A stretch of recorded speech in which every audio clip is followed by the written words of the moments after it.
نحمده ونصلي على رسوله الكريم أما بعد أعوذ بالله من الشيطان الرجيم بسم الله الرحمن الرحيم والذين جاهدوا فينا لنهدينهم سبلنا وإن الله لمع المحسنين صدق الله العظيم அளவற்ற அருளாளனும் நிகரற்ற அன்புடையோனுமாகிய எல்லாம் வல்ல அல்லாஹுவின் பெயரால் துவங்குகிறேன்.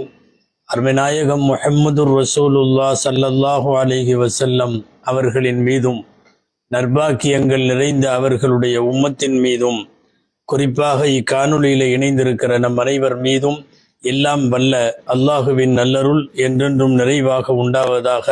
ஆமீன்.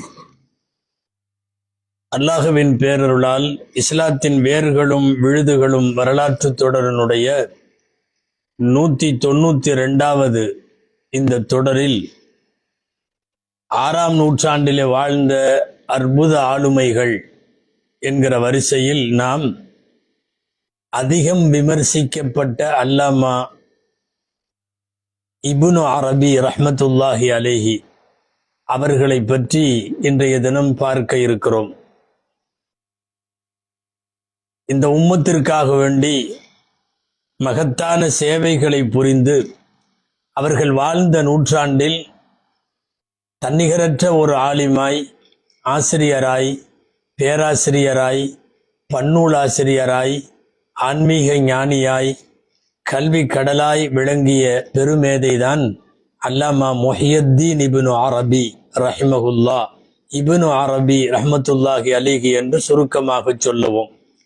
அவர்களின் வாழ்வில் அவர்கள் ஆன்மீகத்தினுடைய எல்லையை தொட்ட செய்தியும் அதை ஒட்டி அவர்கள் மீது எழுந்த கடுமையான விமர்சனங்களும், அது மட்டுமல்லாமல் இந்த உம்மத்திற்கு அவர்கள் எழுதி தந்த எக்கச்சக்கமான கிதாபுகள், அவற்றின் அகமியங்கள் குறித்தும் நாம் இந்த தொடரிலே கட்டாயம் பார்க்க வேண்டும். முஹியுத்தீன் என்பது அவர்களின் சிறப்பு பெயர், முஹம்மது என்பது அவர்களுடைய இயற்பெயர். முஹம்மது இப்னு அலி இப்னு முஹம்மது இப்னு அரபி. நாமெல்லாம் கேள்விப்பட்டிருப்போம், உலகத்திலேயே மிகப்பெரிய கொடையாளர் என்று பேசப்படக்கூடிய ஹாத்திம் தாய். அந்த ஹாத்திம் தாயினுடைய அந்த தை கபீலாவை, கோத்திரத்தை சார்ந்த வம்ச வழியில் வருகிறார்கள். ஹாத்திம் தாயினுடைய வழித்தோன்றல்களில் இவர்கள் வருகிறார்கள். உந்துலுஸ் என்று அழைக்கப்பட்ட இன்றைய ஸ்பெயினில் தான் இவர்களுடைய பிறப்பெல்லாம். இப்னு அரபி என்பது சிறப்பு பெயராய் அதுவே நிலைத்து விட்டது. இந்த உலகத்தில் தோன்றிய சூஃபியிசம் குறித்த கருத்துக்களை முன்வைத்த மிகப்பெரிய முத்தசவ்விஃபீன்களில், ஆன்மீக பெருமக்களில் இவர் பிரபலமானவர். இவர்களுடைய மாணவர்களும் இவர்களுடைய அபிமானிகளும் சீடர்களும், ஏன் இவர்கள் வாழ்ந்த காலத்தினுடைய முஸ்லிம்கள் எல்லாம் இவர்களுக்கு கொடுத்த பெயர் அஷேகுல் அக்பர் என்பதாகும். ஷேகுல் அக்பர். எனவே இவர்களினுடைய ஆன்மீக ராஜபாட்டை, தரீகா, அதற்கு அத்தரீகத்துல் அக்பரியா என்று சொல்லுவார்கள். மிகப்பெரிய ஆலிம் மட்டுமல்ல, சூஃபி மட்டுமல்ல, மிகப்பெரிய ஆன்மீக கவிஞர். நினைத்தாலே ஆச்சரியமாக இருக்கிறது. தங்களுடைய வாழ்க்கையில ஒரு 80 வருஷம் அவர்கள் வாழ்ந்தார் என்று வைத்துக் கொண்டால் 800 கிதாபுகளுக்கு மேல் எழுதி இருக்கிறார்கள். 800 கிதாபுகள். 8 கிதாபுகள் எழுதி முடிக்கிறதுக்கே இன்னைக்கு ஆயுசு முடிஞ்சு போயிருது. அல்லாஹ் அவர்களின் ஆயுளிலே எவ்வளவு பரக்கத்தை செய்திருக்க வேண்டும். 800க்கும் மேற்பட்ட நூல்கள். ஒவ்வொரு 10 வயசுலையும் 100 கிதாப் எழுதினா தானே 80 வயசுல 800 கிதாப் எழுத முடியும். 800 கிதாபுகளுக்கு மேல் எழுதியிருந்தாலும் இன்றைக்கு நம்முடைய கையில கிடைப்பது ஒரு 150 நூல்கள் தான் கிடைக்கிறது. இந்த 150 நூல்களிலும் ஆக முக்கியமான நூல்கள் எல்லாம் மிகப்பெரிய அளவில் இன்றளவும் உலகத்தில் பேசப்படக்கூடிய நூல்களாக இருக்கிறது. ஸ்பெயின்ல முர்சியா என்றொரு ஊரில் இவர்கள் ரமலான் பிறை 17 பத்ர் சுஹதாக்களுடைய நினைவு நாள் இரவிலே இவர்கள் பிறக்கிறார்கள். ஹிஜ்ரி 558. 50 வருஷம் வரையும் இவங்க தாயார் தந்தைக்கு குழந்தை இல்லை. தந்தைக்கு 50 வயசாயிருச்சு, குழந்தை இல்லை. அப்போது பக்கத்தில் பக்தாதிலே போய் அன்றைக்கு வாழ்ந்து கொண்டிருந்த ஞானிகளின் கோமான் முஹியுத்தீன் அப்துல் காதர் ஜீலானி கத்தஸல்லாஹு சிர்ரஹுல் அசீஸ் அவர்களிடத்தில் போய் குழந்தை இல்லாததை இவர்கள் தந்தை சொன்னதாக, குழந்தைக்காக வேண்டி அவர்கள் துஆ செய்ததாக, அந்த துஆவினுடைய பொருட்டால் முஹியுத்தீன் அப்துல் காதர் ஜீலானி அவர்கள் வஃபாத்தாகி 2 வருஷத்தில் இவர்கள் பிறக்கிறார்கள்.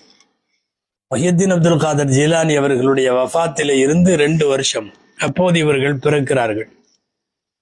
ஸ்பெயின்ல பூரா, ஒந்துலுஸ்ல பூரா இவங்களுக்கு பேர் இப்னு சுராக்கான் பேர். அரபு நாடுகள்ல பூரா இவங்களுக்கு இப்னு அரபி அப்படின்னு பேர். நாம் சொன்னது போல இவர்களுடைய தந்தை ஹாத்தம் தாயினுடைய வழியில வருகிறார்கள். எனவே வம்ச வழி பூரா கொடை வள்ளல்கள். அவர்களுக்கு இருந்தாலும் இல்லாவிட்டாலும் அடுத்தவர்களுக்கு தூக்கி கொடுத்து விடுவார்கள்.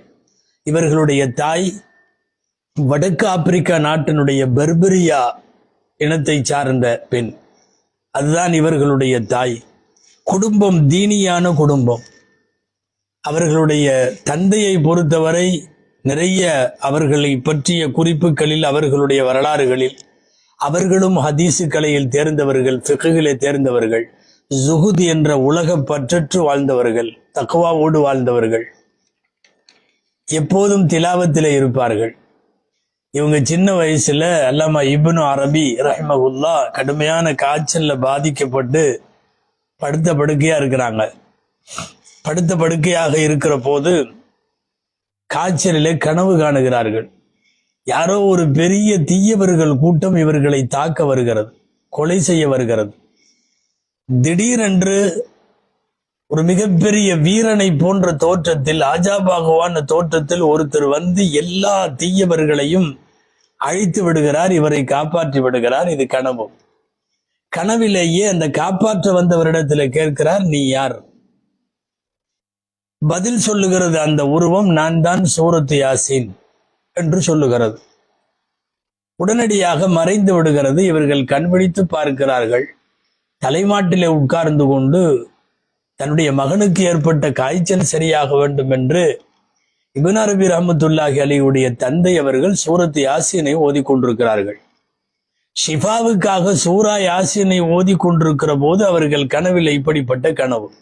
அதோடு எழுந்தவர்கள் தான் அந்த காய்ச்சலும் அந்த வியாதியும் அவர்கள் படுத்த படுக்கையும் எல்லாம் சரியாகிவிட்டது. தலைமாட்டிலே உட்கார்ந்து சூரத்து யாசீனை தொடர்ந்து ஷிஃபாவுக்காக ஓதிக்கொண்டிருந்தவர்களுடைய தந்தை. இவர்களுடைய தாத்தா உந்துலுசுடைய ஸ்பெயினுடைய காசி. எனவே தாத்தா காசியாக இருக்கிறார், தந்தை பெரிய இமாமாக இருக்கிறார், ஹதீசு கலையின் வல்லுநராக இருக்கிறார், பேணுதல் மிக்க பெரியவராக இருக்கிறார், தக்வா நிறைந்த தாய். இது எல்லாம் சேர்ந்து ஒரு தீனியான குடும்பத்தில் இவர்கள் உருவாகுவதற்கு வழிகோலியது. முதல்ல இவங்களுக்கு பேச்சு வரட்டும்னு பார்த்துக்கிட்டே இருந்தாங்க அவங்க தகப்பனார்.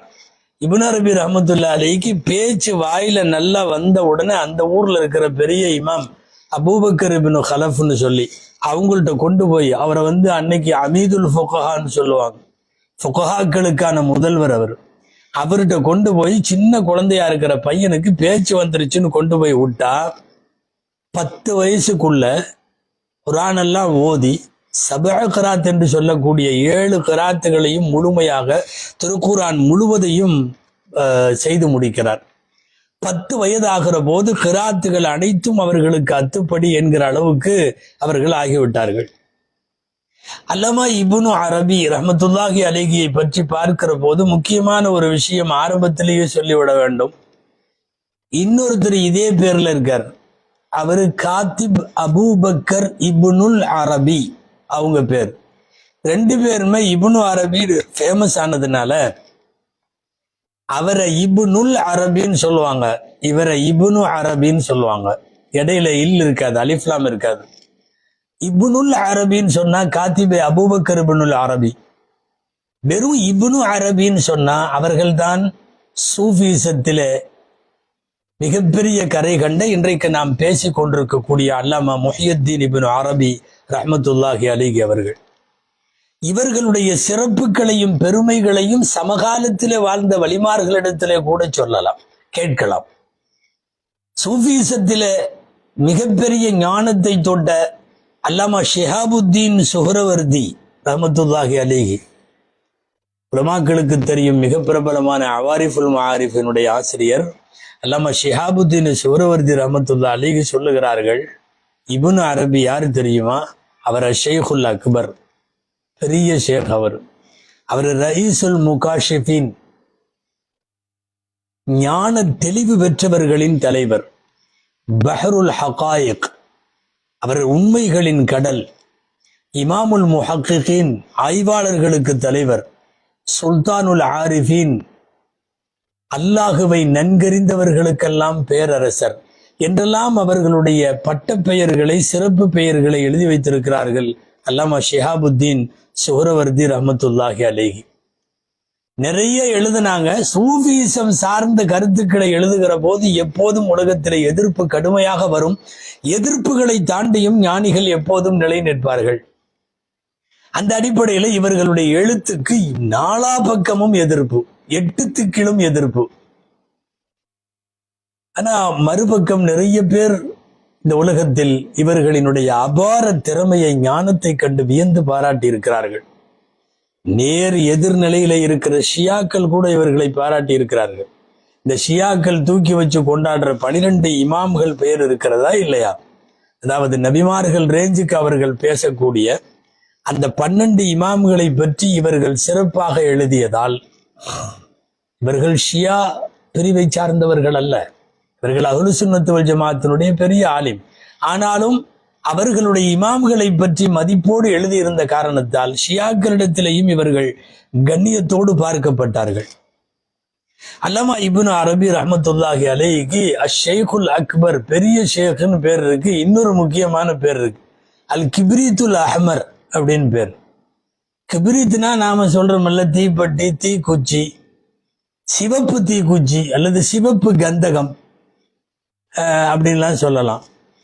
ரெட் சல்ஃபர்னு சொல்றோம், அந்த சிவப்பு கந்தகம். இது ஒரு அபூர்வமான, எங்கேயும் இருக்காத ஒரு விஷயம். இவர் மனிதர் அபூர்வமான மனிதர் என்பதை குறிக்கிற வகையில அந்த சிறப்பு பெயரை அவருடைய மாணவர்கள், அவருடைய முரீதீன்கள், சீடர்கள் எல்லாம் வழங்கினார்கள்.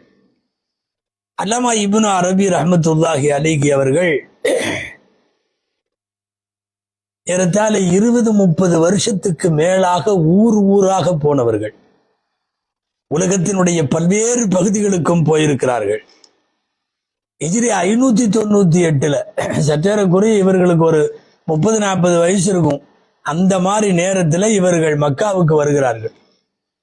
மக்காவுக்கு வந்தா மக்கால ஒரு பெரிய ஷேக் ஒருத்தர் இருந்தாங்க, ஷேக் ஈரானின்னு சொல்லுவாங்க. அவங்க பேர் அபு ஷுஜா, அவங்களுடைய பேர். மிக அற்புதமான மனிதர், அபு ஷுஜா இப்னு ருஸ்தும் அல் அஸ்ஃபஹானி. அன்றைக்கு மக்காவில் இருந்த பாரசீக நாட்டினுடைய பெரிய உலமாக்களில் முக்கியமானவர். அவ்வளவு அழகாக இருப்பார், குணமும் அழகு, உடல் தோற்றமும் அழகு. குணங்களின் குன்றாக விளங்கிய அபு ஷுஜாவுக்கு ஒரு மகள், ஒரு பெண், நுதாம்னு அந்த பொண்ணுக்கு பேர். அந்த நுதாமும் தந்தையை போலவே அப்படி ஒரு பேர் அழகாக இருந்தவர்கள், பாரசீக பெண்மணி. அந்த பெண்மணியை திருமணம் முடித்துக் கொள்ளுகிறார்கள் அல்லாமா இப்னு அரபி ரஹ்மத்துல்லாஹி அலைஹி அவர்கள். நிறைய ஊர்களுக்கு பிரயாணங்கள்லாம் பண்ணாங்க. கிட்டத்தட்ட 23 வருஷம் அவர்கள் பிரயாணத்திலேயே இருந்திருக்கிறார்கள். பூரா மத்திய கிழக்கு நாடுகள் அத்தனையும். லாஸ்ட்ல போய் திமிஷ்குல உட்காந்துட்டாங்க, டமாஸ்கஸ்ல. கடைசி வரைக்கும் அங்கேயே இருந்து அவர்கள் வஃபாத்தானார்கள். இந்த 23 வருஷ பிரயாணத்தில் பெரும்பகுதி மக்காவில், மதினாவில், தாயிஃபில், மூசலில், ஷாமில், கைரோவில், காஹிராவில் இத்தனை இடங்களுக்கும் பயணப்பட்டிருக்கிறார்கள், கல்வியை தேடி அல்லது கல்வியை பரப்ப. ஆனால் இவர்களுடைய கல்வி என்பது வெறுமனே ஷரியத்தினுடைய இல்மு மாத்திரம் அல்ல, தரீகத் என்று சொல்லக்கூடிய ஆன்மீக பாதையை மக்களுக்கு விளக்குவதற்கான பிரயாணமாகவே இவர்களுடைய பிரயாணம் எல்லாம் அமைந்தது. இவ்வளவு மேன்மைக்கு சொந்தக்காரர்களான அல்லாமா இப்னு அரபி ரஹ்மத்துல்லாஹி அலைஹி ஹிஜ்ரி 601, இருந்தால இவங்களுக்கு வயசு ஒரு 50 வயசு சில்லறை இருக்கும். அந்த நேரத்தில் இவர்கள் மூசலுக்கு வருகிறார்கள்.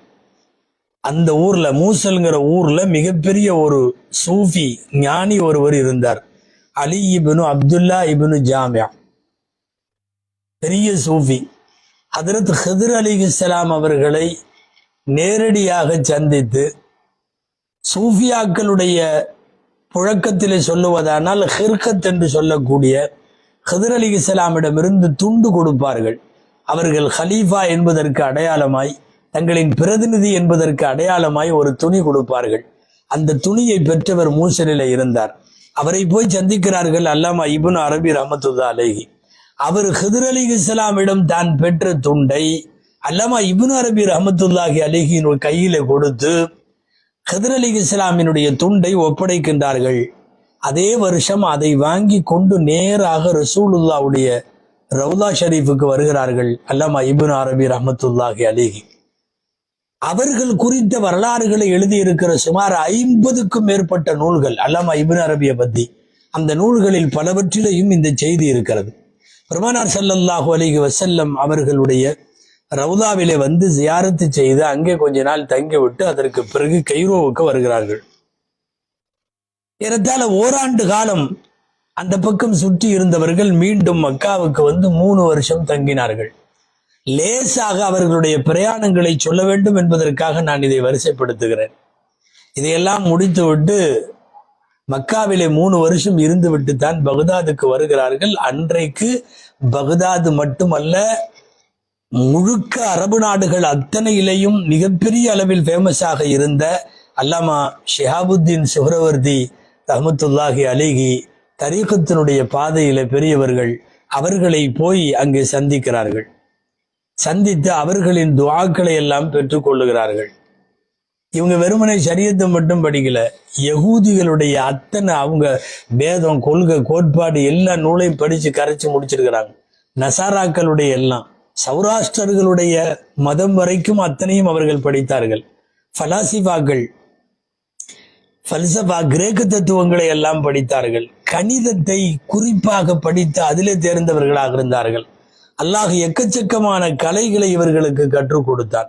பக்தாதில் ஷியாபுத்தீன் சுஹ்ரவர்தி ரஹ்மத்துல்லாஹி அலைஹி அவர்களை சந்தித்து விட்டு முஹியுத்தீன் அப்துல் காதர் ஜிலானி கத்தஸல்லாஹு சிர்ரஹுல் அசீஸ் அவர்களுடைய கபருக்கு பக்கத்திலே ஒரு சின்ன இடத்துல 12 நாள் அங்கே தங்கி இருந்தார்கள். சில கிதாபுகள்ல அவர்கள் முராகபா இருந்தார்கள் என்று வருகிறது. அந்த இடத்துல ஆழ்நிலை தியானத்தில் 12 நாட்கள் முஹியுத்தீன் அப்துல் காதர் ஜிலானி கத்தஸல்லா அவர்களினுடைய மக்பராவுக்கு பக்கத்தில் இருந்து விட்டு அதற்கு பிறகுதான் அங்கிருந்தவர்கள் வெளியேறுகிறார்கள். ஹதரத் முஹியுத்தீன் இப்னு அரபி ரஹ்மத்துல்லாஹி அலைஹி அவர்களினுடைய வரலாற்றில் மிக முக்கியமான பகுதி அடுத்தது. ஹிஜ்ரி 617 இருந்து 634 வரையும் 17 வருஷ காலம் வந்து திமிஷ்க்ல தங்குறாங்க. திமிஷ்கனுடைய அரசர் இவருடைய மாணவர். எல்லா வசதியும் செஞ்சு கொடுத்தார். இவர்கள் பாடம் நடத்த, பயான் செய்ய, உபதேசிக்க, இவர்களை வந்து வெளியூர்ல இருந்து சந்திக்க ஏற்பாடுகள் நடந்தது. எந்த அளவுக்குன்னா, உலகத்தின் எல்லா பகுதிகளிலே இருந்தும் வந்து இவரிடத்திலே பாடம் படிக்க வந்தார்கள். அப்படி இவர்களை திமிஷ்கிலே வைத்து சந்திக்க வந்தவர்களில் ஒரு பெருமகன் அவர்களுடைய காலத்திலே வாழ்ந்த அல்லாமா ஜலாலுத்தீன் ரூமி ரஹ்மத்துல்லாஹி அலைஹி. ரூமி ரஹ்மத்துல்லாஹி அலைஹிக்கும் அல்லாமா இப்னு அரபிக்கும் ரஹ்மத்துல்லாஹி அவர்களுக்குமான சந்திப்பு திமிஷ்கிலே வைத்து நடக்கிறது. வரலாற்றிலே இப்னு அரபி ரஹ்மத்துல்லாஹி அலைஹி அவர்களினுடைய ஆழமான செய்திகளுக்குள்ளே போவதற்கு முன்னால் மேலோட்டமாக அவர்களை பற்றிய சில செய்திகளை நாம் படிக்க வேண்டும். திமிஷ்கில் இருந்த 17 வருஷத்துல சும்மா இல்லை. மார்க்க பணி ஒரு பக்கம் குடும்பத்தை காப்பாற்றுவதற்கான வணிகமும் நடந்தது. ரத்தின வியாபாரம் செய்திருக்கிறார்கள், ஜவுளி வியாபாரமும் செய்திருக்கிறார்கள். தொழிலில் அப்படி ஒரு நேர்மை, சம்பாதித்ததில் தேவைக்கு போக அத்தனையும் எடுத்து தர்மமாய் கொடுத்து விடுவார்கள். நான் முன்பே சொல்லி இருக்கிறேன், இவர்களுடைய பரம்பரை ஆத்தம் தாயுடைய பரம்பரை. கையிலே வைத்து கொண்டோ, கல்லாவிலே வைத்து கொண்டோ, பெட்டியிலே பூட்டி வைத்து கொண்டோ சேமிக்கிற கூட்டம் அல்ல இது. வருவதையெல்லாம் தேவை போக மற்றவைகளை எல்லாம் எடுத்து அடுத்தவர்களுக்கு கொடுத்து விடக்கூடிய அந்த மாதிரி பண்புள்ளவர்கள், கொடைத்தன்மை பண்புள்ளவர்கள் அல்லாமா முஹியுத்தீன் இப்னு அரபி ரஹ்மத்துல்லாஹி அலைஹி. பாருங்கள், மிக முக்கியமாக இவர்களை பற்றிய செய்திகள்ல இந்த உலகத்திற்கு இவர்கள் அளித்த கிதாபுகளை குறித்து பார்க்க வேண்டும். இவர்களுடைய ஞானோதயங்களை, ஆன்மீக ஞானங்களை பற்றி இவர்கள் பார்க்க வேண்டும். ஆத்தம் தாயுடைய பரம்பரைன்னு சொன்னனே, அது அப்படியே இவங்கள்ட்ட இருந்துச்சு. ஒரு தடவை இவங்க ஹலபுக்கு வர்றாங்க. இன்றைக்கு அலிப்போன்னு சொல்றான்ல, அந்த ஹலபு. அங்க வந்து தங்குறாங்க. Governor Christian. அவரு இப்னு அரபி வந்திருக்காருன்னு சொன்ன உடனே அவர் வந்து சந்திக்கிறார். கிறிஸ்தவ கவர்னர். தங்க இடமில்லாமல் இந்த ஊருக்கு வந்திருக்கிற உங்களுக்கு என்னுடைய அரசின் சார்பாக நான் ஒரு வீடு தருகிறேன்னு வீடு அன்பளிப்பா கொடுத்தாரு. அந்த வீட்டுல உட்காந்துதான் இவங்க கிதாபெல்லாம் எழுதிட்டு இருந்தாங்க. அல்லாஹ்வுடைய சோதனையோ என்னவோ, யாரோ ஒரு யாசகர் வந்து நின்று ஏதாவது கொடுங்கன்னு கேட்டாரு. கொடுக்குற அளவுக்கு ஒண்ணுமே இல்லை, நான் வெளியூர் முசாஃபிரு, நான் இங்க வந்து தங்கியிருக்கேன். இப்போதைக்கு எனக்கு இந்த அரசர் கொடுத்துருக்கிற இந்த வீட்டை தவிர வேற ஒண்ணும் இல்லை, வீட்டுல பொருள்கள் கூட இல்லை, இந்த வீடு மட்டும்தான் இப்ப எனக்குன்னு சொந்தமா அரசர் கொடுத்தாரு. அவர் வந்தவர் கேலியாகவோ பரிகாசமாகவோ என்னன்னு தெரியல, தமாசுக்காக கேட்டிருக்கலாம், ஏன் இந்த வீட்டை கூட நீங்க கொடுக்கலாம்ல எனக்கு அப்படின்னு கேட்ட உடனே எடுத்துக்கோன்னு சொல்லிட்டு வீட்டை விட்டு வெளியே போயிட்டாங்க. அந்த வீடு அந்த யாசகனுக்கு சொந்தமாகிவிட்டது என்பது இப்னு அரபி ரஹ்மத்துல்லாஹி அலைஹி அவர்களுடைய வரலாறுல பிரபலமான செய்தி. அவர்களுடைய கொடைத்தன்மைக்கு இவைகளை எல்லாம் ஆதாரமாக சொல்லுவார்கள். அல்லாமா இப்னு அரபி ரஹ்மத்துல்லாஹி அலைஹி உட்கார்ந்து பேச ஆரம்பிச்சா 2 மணி நேரம் 3 மணி நேரம் கணக்கெல்லாம் இல்லை. அது காலையில ஆரம்பிச்சா சாயந்தரம் வரையும் உட்காருவாங்க, நைட்டு ஆரம்பிச்சா ஃபஜ்ர் வரையும் கூட உட்காருவாங்க. ஆடாமல் அசையாமல் அப்படியே காதுகளை கூர்மையாக்கி கொண்டு செவிமடுக்கிற பல்லாயிரக்கணக்கான பேர் அன்றைக்கு அல்லாமா இப்னு அரபி ரஹ்மத்துல்லாஹி அலைஹி இருந்தாங்க. கொஞ்ச நேரம் பேசினாங்கன்னா எதிரில் உள்ளவங்களுக்கு நடுக்க வந்துடும். அல்லாமா இப்னு ருஷ்த் ரஹ்மத்துல்லாஹி அலைஹி இவங்க தகப்பனாருக்கு ஃப்ரெண்ட், அவர் இவங்க தந்தைக்கு ஃப்ரெண்டு. நம்ம ஃப்ரெண்டோட பையன் ரொம்ப பெரிய அளவுல மார்க்கத்தை படிச்சு நிறைய பேசுறாராமேன்னு வந்து பேச வந்தார். 2 பேரும் சந்திக்கிறது எங்கன்னா ஸ்பெயின்ல குர்துபால. தப்சீர குர்துபி எல்லாம் எழுதியிருக்காங்களே அந்த ஊர் குர்துபா, கார்டோவான்னு சொல்றோமல்ல, குர்துபால வந்து தங்குறாங்க. குர்துபால வந்து சந்திக்கிறாங்க. நான் தான் இப்னு ருஷ்து, உங்க தகப்பனாருக்கு ஃப்ரெண்டு, உங்களை சந்திக்கிறதுக்கு வந்தேன். உட்கார வச்சு கொஞ்ச நேரம் பேசினதுக்கு அப்புறம் என்னாச்சுன்னா, அல்லாமா இப்னு ருஷ்து ரஹ்மத்துல்லாஹி அலைஹி அவங்களுடைய உடம்பெல்லாம் நடுங்கி குளிர் மாதிரி வந்து அவர்கள் ஆட ஆரம்பித்து விட்டார்கள். கடுமையான குளிர். இவர்கள் பேசக்கூடிய ஆன்மீக கருத்து எதுவுமே வெறுமனே காதுக்குள்ளோ கண்களுக்குள்ளோ அப்படி செல்லுவதில்லை, கல்புக்குள்ளே போய் ஊடுருவி அவர்களை ஆட்ட வைத்து விடக்கூடிய அளவுக்கு பெரிய சொல்லாற்றலும் அதை சொல்லுகிற செய்திகளும் நிரம்ப பெற்றவர்கள் அல்லாமா இப்னு அரபி ரஹ்மத்துல்லாஹி அலைஹி. இவங்க கிதாபுகள்ல நான் சொன்ன 800க்கு மேல் எழுதியிருந்து 150 சில்லறை தான் நம்மிடத்துல இருந்தாலும் ஒரு 4-5 கிதாபை மட்டும் சொல்லித்தான் ஆகணுங்கிறதுனால சொல்லலாம். அதுல ஃபர்ஸ்ட் தப்சீர் இப்னு அரபி ரஹ்மத்துல்லாஹி அலைஹி எழுதின தப்சீர். திருக்குர்ஆனுக்கு முழுக்க A to Z திருக்குர்ஆன அப்படியே சூஃபிகள் தப்சீர் செய்தால் எப்படி அப்படிங்கறத அந்த கிதாப்ல பார்த்துக்கலாம். வெளிப்படையாக நமக்கு தெரிகிற கருத்துக்களே அதுல இருக்காது. ஆல்மோஸ்ட் அல் இஷாராத் என்று சொல்லுவார்கள். பூரா சைகிணைகள், பூரா சிலேடைகள், சங்கேத பாஷைகளை போல ஒவ்வொரு ஆயத்துக்கும் உள்ளுக்குள் இருக்கிற அர்த்தம். பொதுவாகவே மார்க்க அறிஞர்கள், ஃபுகஹாக்கள், முஹத்திஸீன்கள் இவங்கெல்லாம் தப்சீர் செஞ்சா வெளித்தோற்றத்தினுடைய தப்சீர் இருக்கும். சூஃபிகள் தப்சீர் செய்தால் ஒவ்வொரு ஆயத்துக்கும் பின்புலத்திலே இருக்கிற அதன் ஆழத்தில் இருக்கிற உள்ளர்த்தம் என்ன என்று பேசுவார்கள். அப்படி பேசிய தப்சீர் தான் தப்சீர் இப்னு அரபி ரஹ்மத்துல்லாஹி அலைஹி அவர்களுடைய. இப்னு அரபி ரஹ்மத்துல்லாஹி அலைஹி கனவுல எக்கச்சக்கமான மன உதிப்பெல்லாம் வந்ததுக்கு பிறகுதான் அந்த தப்சீரை எழுத ஆரம்பிச்சாங்க அப்படின்னு சொல்லி இருக்கு. 2வது கிதாப் உலகத்துல இப்னு அரபின்னு சொன்ன உடனே அந்த கிதாப் பேர் தான் எல்லாத்துக்கும் ஞாபகத்துக்கு வரும். கடுமையா சர்ச்சைக்கு உள்ளான கிதாபுகள்ல அதுவும் ஒண்ணு.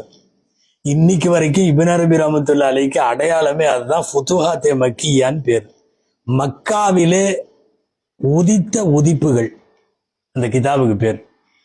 அவர்களுக்கு மக்காவிலே ஏற்பட்ட இல்ஹாமுகள், செய்திகள், கண்ட கனவு, அல்லாஹுவின் புறத்தில இருந்து அவர்களுக்கு கிடைத்ததாய் சொல்லப்படக்கூடிய உதிப்புகள், இது எல்லாத்தையும் அதுல தொகுத்திருக்கிறார்.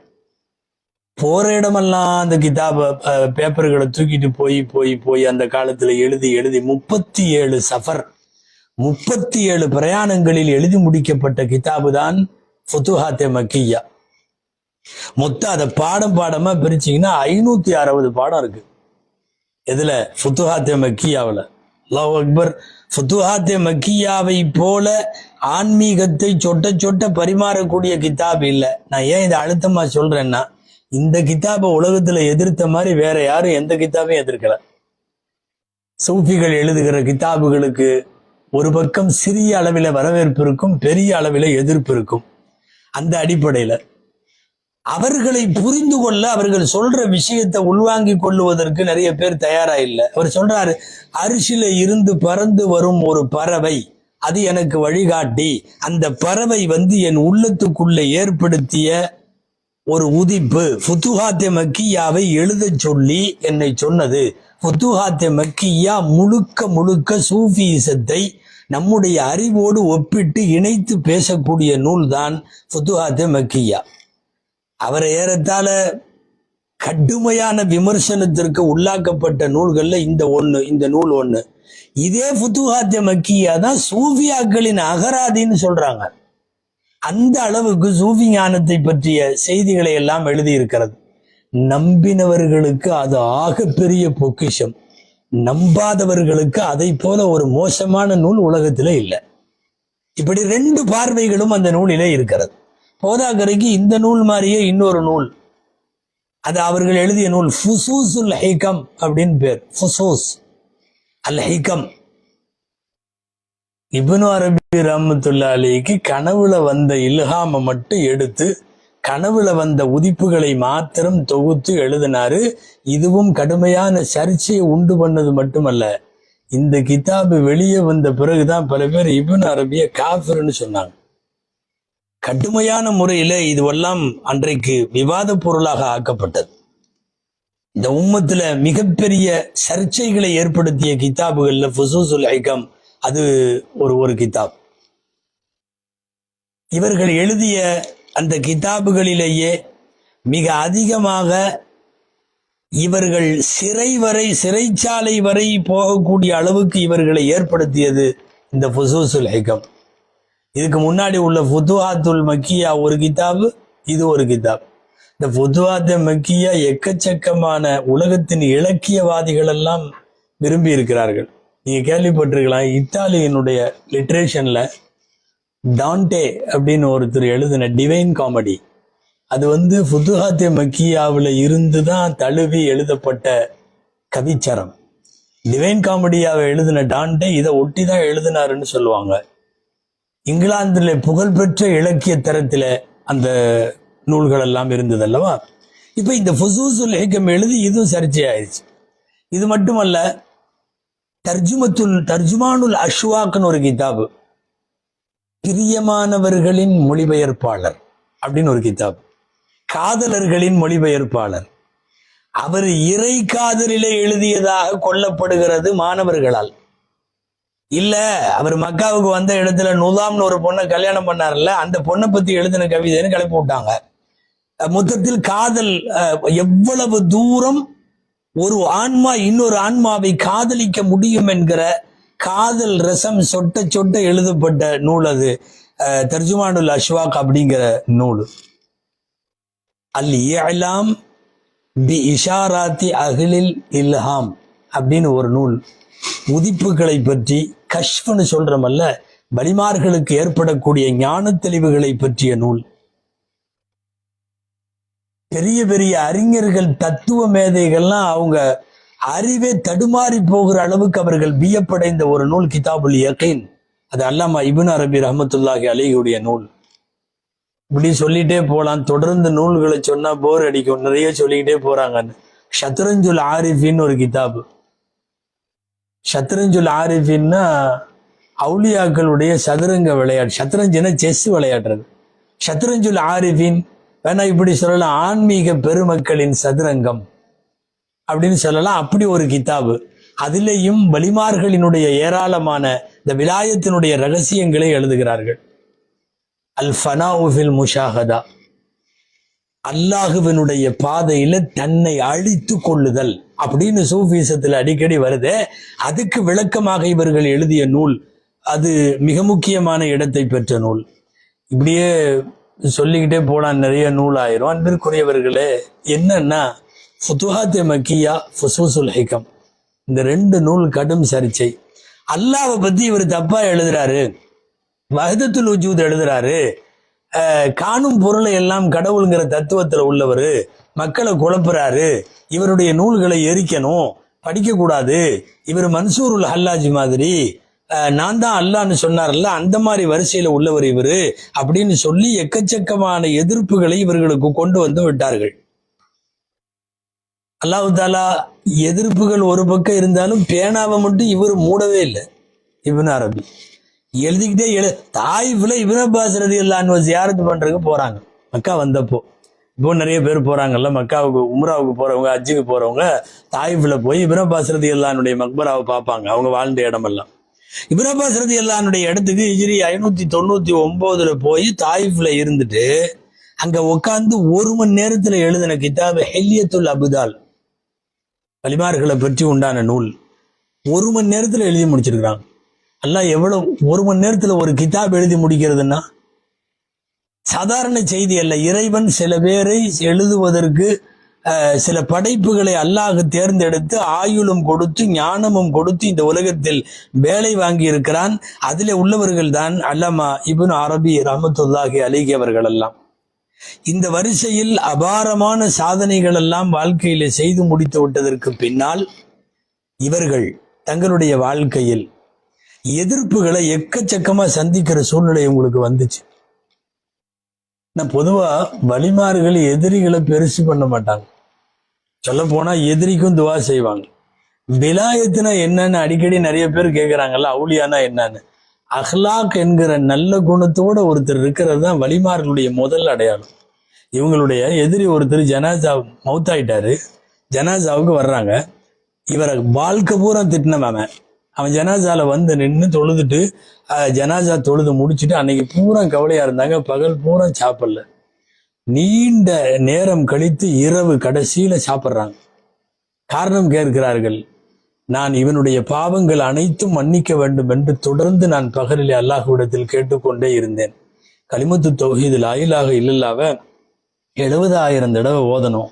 70,000 தடவை லா இலாஹ இல்லல்லாஹ்வை ஓதி இந்த மையத்தை மன்னிச்சிருன்னு நான் சொன்னதுக்கு அப்புறம் தான் அல்லாஹ் மன்னித்தான்.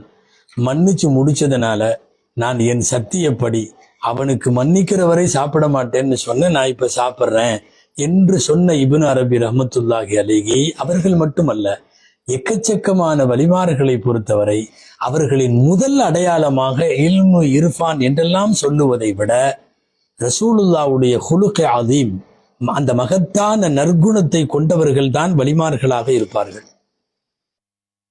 அவர்களுடைய கிதாபுகளில் உள்ளதை நம்பியவர்களுக்கு முதலில் சொல்லிவிடுகிறோம்.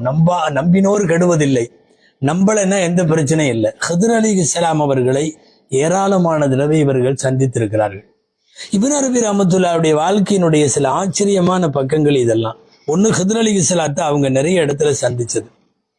இஸ்முல் ஆதம் என்று சொல்லக்கூடிய எதை சொல்லி துவா கேட்டா ரிட்டனே ஆகாதோ, ரிஜெக்டே ஆகாதோ, அந்த இஸ்முல் ஆதம் துஆவை இவர்கள் கற்றிருக்கிறார்கள். இவர்களுக்கு தெரியும்.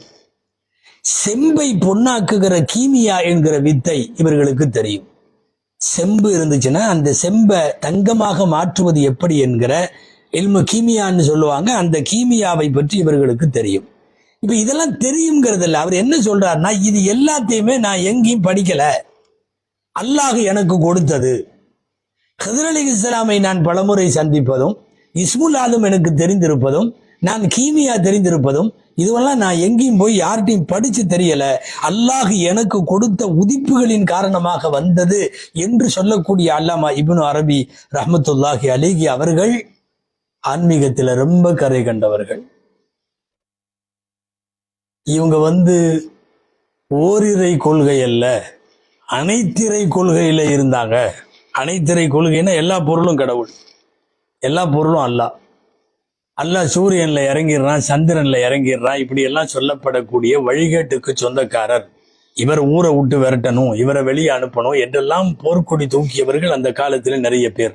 நான் சுருக்கமாக உங்கள் கவனத்தில் தருகிறேன். அல்லாமா இப்னு அரபியை பற்றி இன்று வரை சர்ச்சை இருக்கிறது. ஒரு பக்கம் இருக்கட்டும், அவர்களினுடைய ஞானத்தை புரிந்து கொண்டவர்கள்ல முதல்ல உலகத்துல 2-3 விதமா பிரிக்கலாம். ஒண்ணு, அவர்களுக்கு கருத்துகளுக்கு உடன்பட்டு அவர்களை குறித்த நன்மதிப்பு வைத்திருந்தவர்கள். இது ஒண்ணு.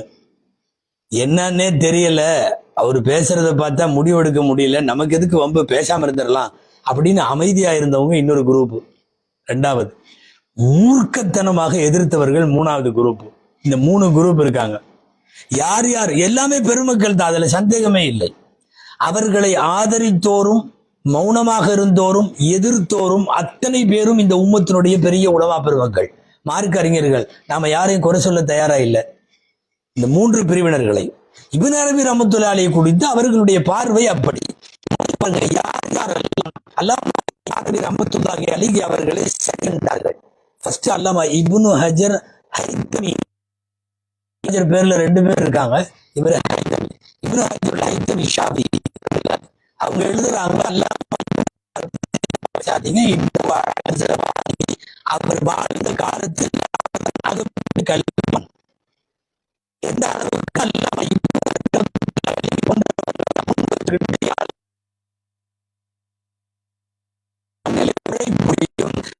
அந்த அளவுக்கு உள்ளவங்க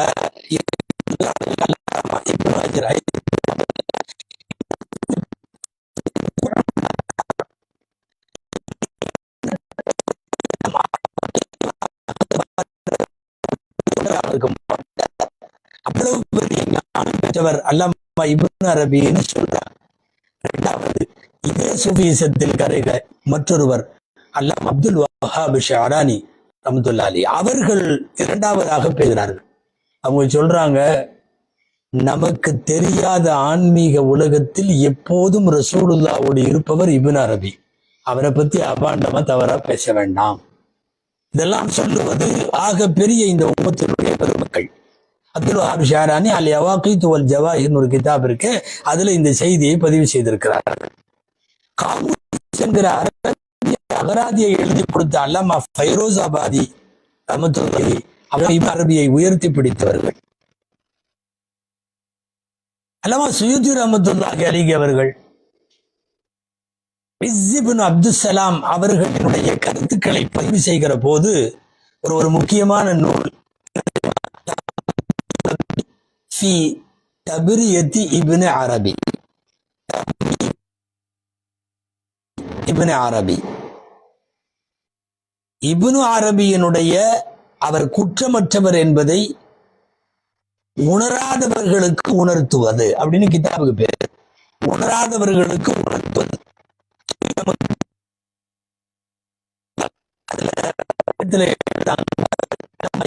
அரபி இந்த குத்துபுகளில் ஒருவர்.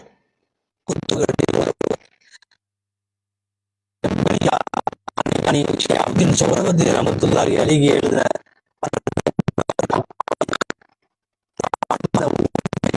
கடல், அவர் வலி என்பதை நான் உறுதிபட நம்புகிறேன் என்று தெரிவிக்கிறார்கள் அல்லாமா சுயூத்தி ரஹ்மத்துல்லாஹி அலைஹி.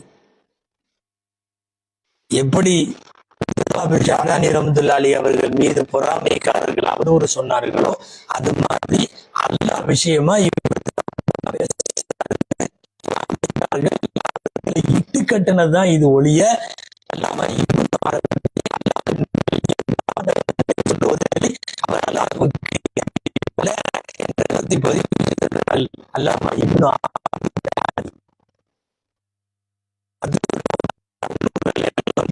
வாசகங்களை நாம் சரி போட்டோம். இதெல்லாம் ஆதரித்தவர்கள். அமைதியா இருந்தவங்கல ரொம்ப முக்கியமானவங்க அல்லாமா ஷவுகானி. கடுமையா ஆரம்பத்துல எதிர்த்தாங்க, பயங்கரமா எதிர்த்தாங்க. இப்னு அரபி வழிகேடர் அப்படின்ற அளவுக்கெல்லாம் எழுதினாங்க. காலம் செல்ல செல்ல அவர்களின் வயதான காலத்தில், எப்போதுமே ஒரு மனுஷனுக்கு கடந்த காலத்தினுடைய தவறுகள் லேட்டா தெரிய வரும்.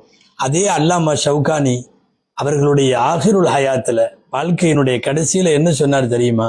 வலம் யதஅப்பதனி அல்லாஹு பிதக்ஃபீரி மன் சார ஃபீ லாஹிரி அம்ரிஹி மின் அஹ்லில் இஸ்லாம்.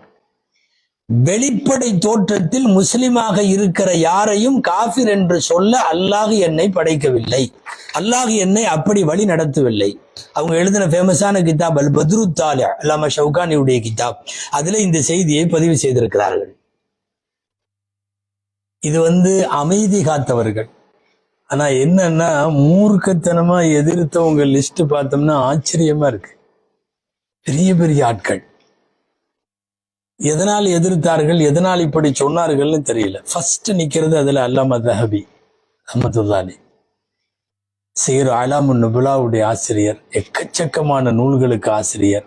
வரலாறு தஹபியை விட சுவையாக இந்த உலகத்தில் யாரும் எழுத முடியாது என்பார்கள். தஹபி ரஹ்மத்துல்லாஹி அலைஹி அவர்கள் எழுதிட்டு ஒரு வார்த்தை வேணா எழுதுறாங்க. அவர் வழிகேடுதான். மௌத்தா போறப்ப இனி ஒருவேளை அல்லாஹ் தஆலா ஹுஸ்னுல் காத்திமாவை, அவருக்கு நல்ல முடிவை கொடுத்துருக்கலாம். மௌத்தா போறப்ப அல்லாஹ் ஏதாவது ஒரு தௌபாவுக்கு வாய்ப்பு கொடுத்து இது பண்ணிருக்கலாங்கிற அளவுக்கு எழுதுறாங்க. எதிர்த்தவங்களையே ரொம்ப மோசமா எதிர்த்தது அல்லாமா தஹபி தான். ஒரு கட்டத்துல என்ன எழுதிட்டாங்க தெரியுமா? அல்லாமா இப்னு அரபி ரஹ்மத்துல்லாஹி எழுதின 2 நூல் இருக்கு இல்லையா, ஃபுதுவாத் மக்கியா, ஃபுசூஸுல் ஹிகம், இந்த 2ல உள்ளது எல்லாமே குஃபுர் விஷயம். இதுல குஃபுர் இல்லைன்னா துனியாவிலேயே குஃபுர் இல்லை அப்படின்னு எழுதுறாங்க. வார்த்தையே ஆச்சரியமா இருக்கு.